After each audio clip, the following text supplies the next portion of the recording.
Hello, আজকে শুক্রবার মানে ব্যস্ত একটা দিন। তো এই ব্যস্ত দিনের মধ্যে আমি রান্নাবান্না করলাম। বিকেলে নাস্তাও বানিয়েছিলাম। একটু সন্ধ্যায় বাহিরেও যেতে হয়েছিল আমাকে। তো সব মিলিয়ে থাকছে ছোট্ট একটা ব্লগ। আসসালামু আলাইকুম, সবার কি অবস্থা? আমি ভিডিওটা শুরু করছি দুপুরে রান্নাবান্না থেকে। সকালে নাস্তা খেয়ে আমি চলে এসেছিলাম ফ্রিজ থেকে গরুর ভুঁড়ি আর একটা মুরগি বের করে নিয়েছি। আর এদিকে আমার কুটু পাখিকে রেডি করে নিচ্ছিলাম, তার বাবার সাথে সে নামাজে যাবে। তো এই তো তারা বাবা ছেলে একসাথে নামাজে যাচ্ছে। আর আমার কুটু পাখি তার বাবার সাথে নামাজ যেতে অনেক বেশি পছন্দ করে। আর তারপর আমি রান্নাঘরে চলে আসলাম। আমি পেঁয়াজ রসুন আর মুরগিটাও কেটে নিচ্ছিলাম। যেহেতু শুক্রবার, তো শুক্রবার মানে বাচ্চাদের জন্য মাংস স্পেশাল কিছু রান্না করতে হবে। সো আমি এখানে মুরগিটা স্পেশালভাবে রান্না করার চেষ্টা করছিলাম আর রান্না করছিলাম গরুর ভুঁড়ি। আর গরুর ভুঁড়িটা আমার ঘরে সবাই অনেক বেশি পছন্দ করে, সবাই পছন্দ করে। তারপরও আমি সব মশলা আদা জিরা পেঁয়াজ রসুন সব কিছুই পাটায় বেটে রান্না করছিলাম।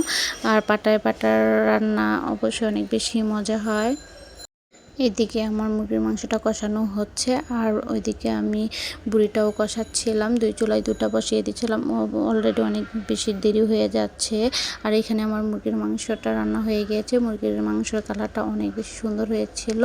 আর এখানে আমার কুটু পাখি নামাজ থেকে চলে আসছে আর তার আপুর জন্য কুলফি নিয়ে আসছে। তারা দুই ভাই বোনকে অনেক বেশি ভালোবাসে। আমি চাই সারা জীবন তারা এরকমভাবেই ভালোবাসুক। আর এখানে আমার রান্না শেষ, ডাল রান্না করেছিলাম, ভুঁড়িও হয়ে গিয়েছিল।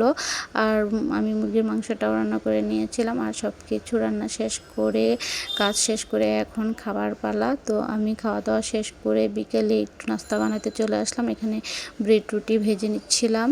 ব্রেড রুটি ভেজে ভিতরে ভুঁড়ি দিয়ে একটু শর্মার মতো বানানোর চেষ্টা করছিলাম। তো এটা খেতে অবশ্যই অনেক বেশি মজা হয়েছিল। তারপর একটু সবার জন্য জুস বানিয়ে নিচ্ছিলাম, কারণ যে গরম পড়েছে একটু জুস না খেলে চলে না।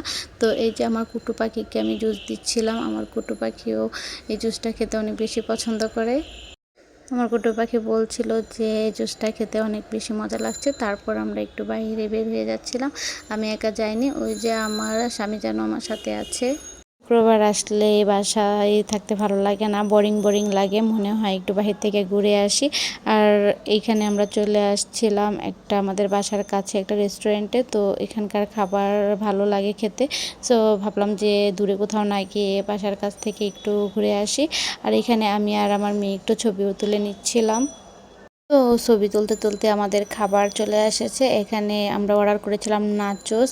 তো নাচোসটা এখানকার অনেক বেশি ভালো লাগে, তো সেজন্য আমি নাচোসটাই অর্ডার করেছি, আর কিছু অর্ডার করিনি, কারণ বাসা থেকেই অলরেডি আমরা ফুল খাওয়া দাওয়া করেই গিয়েছি, সেজন্য আর তেমন কিছুই অর্ডার করিনি। আর যে গরম পড়েছে খেতেও তেমন ভালো লাগে না।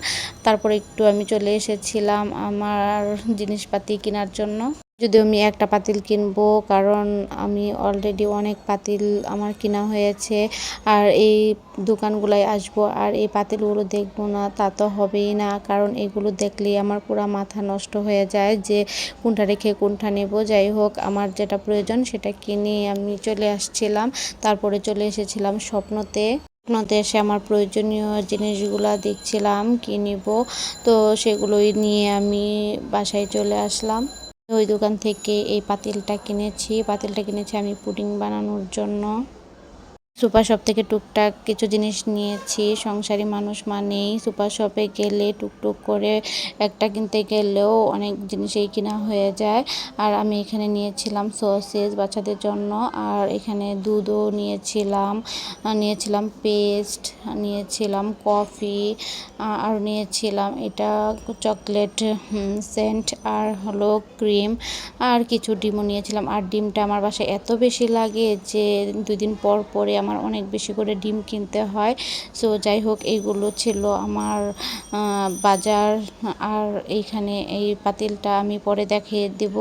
আজকের ভিডিওটা এ পর্যন্ত। আল্লাহ হাফেজ।